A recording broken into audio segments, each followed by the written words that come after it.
2024 foi um ano de crescimento da economia brasileira e de avanços importantes na área social, no mercado de trabalho e em outros setores. Em 2025, o governo espera expandir os resultados positivos, avançar nas pautas econômicas e ainda criar condições para reduzir os juros e consolidar a retomada do crescimento. Em nossa última reportagem da série especial Caminhos da Economia, você vai relembrar alguns projetos e medidas que garantiram os avanços conquistados até agora.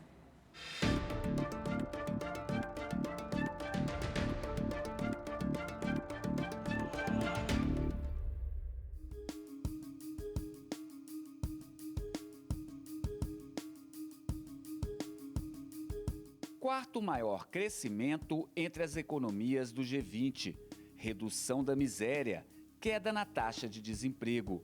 Para entender esses resultados é preciso voltar no tempo, antes mesmo de o governo tomar posse. Nós herdamos um país que tinha uma série de passivos, de contas não pagas que nós tivemos que pagar no ano anterior, seja de precatório, seja de dívidas com governadores, com prefeitos, e que nós tivemos que reverter e, portanto, fazer esse pagamento. Também tínhamos uma dívida social importante. Os últimos governos observaram um aumento no nível de pobreza, de fome.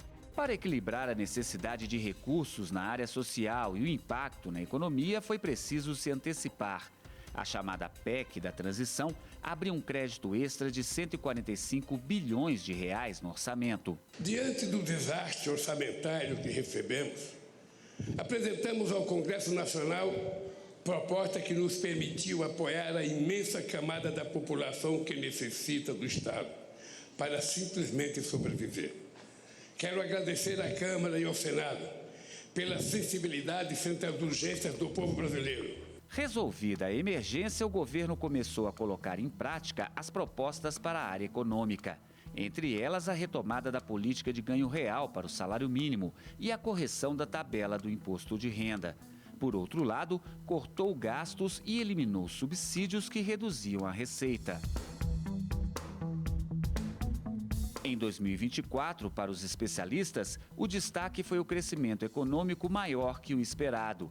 Na mensagem de Natal, o presidente Lula não escondeu o otimismo para o futuro. Em 2025, redobraremos nossas forças para o plantio e que a colheita seja cada vez mais generosa.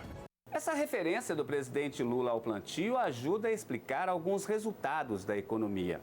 Todo mundo sabe que não é possível jogar uma semente na terra e no dia seguinte querer uma planta pronta, com flores para colher.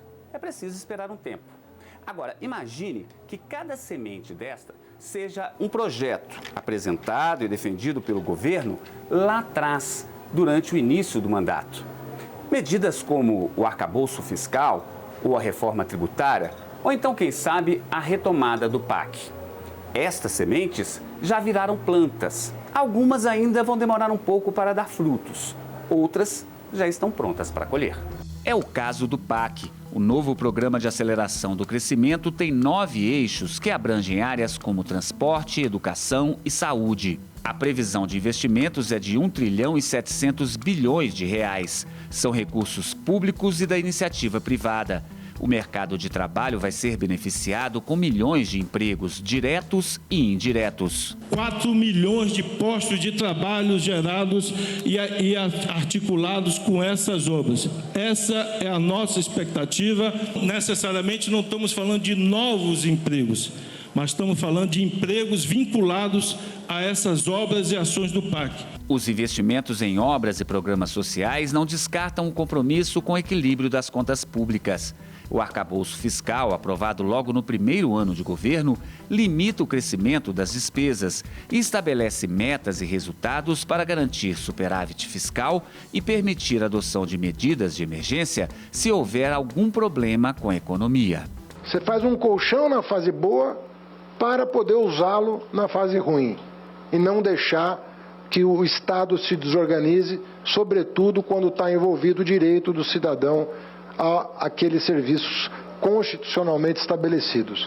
Então você dá segurança não só para o empresário que quer investir, mas para as famílias que precisam, né, do apoio do Estado no que diz respeito aos serviços essenciais de saúde, educação, assistência.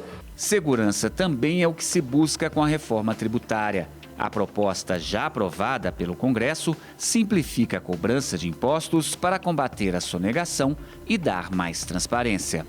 Um dos grandes avanços que foram realizados, não apenas pelo Poder Executivo, mas pelo Legislativo, foi a aprovação da reforma tributária, algo que já vinha sendo falado e pela primeira vez nesta dimensão ocorre. E há muito tempo se falava, desde a década de 60, 70, em reforma tributária. E se lembra do exemplo das sementes? Algumas plantas precisam ser podadas. É o caso das despesas públicas. No fim do ano, o governo apresentou um pacote de cortes para ajustar os gastos ao arcabouço fiscal. As normas aprovadas pelo Congresso limitam a 2,5% o aumento real do salário mínimo, endurecem as regras para a concessão do benefício de prestação continuada e obrigam que as verbas indenizatórias passem a ser consideradas para o teto do serviço público, uma forma de combater os chamados supersalários. O pacote também cria novos gatilhos para frear aumento de despesas. O governo previa uma economia com as medidas de 70 bilhões de reais até 2026.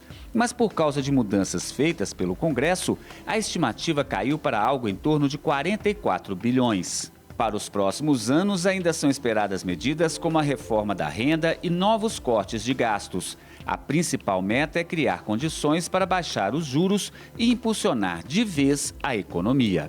Nós temos que equilibrar o nosso orçamento e permitir que o crescimento seja um crescimento contínuo e equilibrado, e não um crescimento aos saltos, aos solavancos. Então, exatamente, é evitar o voo de galinha e, com consistência e coerência, manter um ritmo de crescimento estável, forte, com inflação sob controle e com as contas públicas equilibradas.